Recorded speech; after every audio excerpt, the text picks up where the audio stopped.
Hello guys, अस्सलाम वालेकुम। Welcome to my channel. It's me WBJ। एक और न्यू वीडियो में हाजिर हुआ हूँ जो कि वही पुराना टॉपिक है कि बैकग्राउंड को कैसे रिमूव करें वन क्लिक में। जो पुरानी वीडियो थी उसमें कुछ खासा अच्छा बैकग्राउंड रिमूव नहीं हो रहा था वन क्लिक में, पर इसमें 100% बैकग्राउंड रिमूव होगा। तो आइए स्टार्ट करते हैं। ये है ऑटोमेटिक बैकग्राउंड रिमूवर।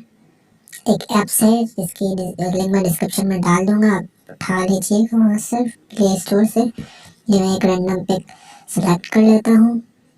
क्रॉप करना है अपने, क्रॉप कर दें, वरना इस एरो पर क्लिक करें, ये ऑटोमेटिक रिमूव करेगा। देखें, सेकंड में बैकग्राउंड रिमूव हो गया। अब आप चाहें जो मर्जी अपनी पिक्चर को लगा दें, कहीं भी किसी भी बैकग्राउंड पे लगा दें आप।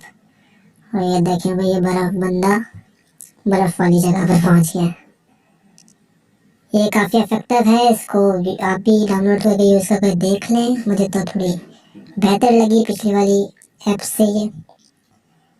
अगर वीडियो पसंद आई तो लाइक कमेंट सब्सक्राइब कर दें। मिलते हैं नेक्स्ट वीडियो में, जब तक के लिए अल्लाह हाफिज़।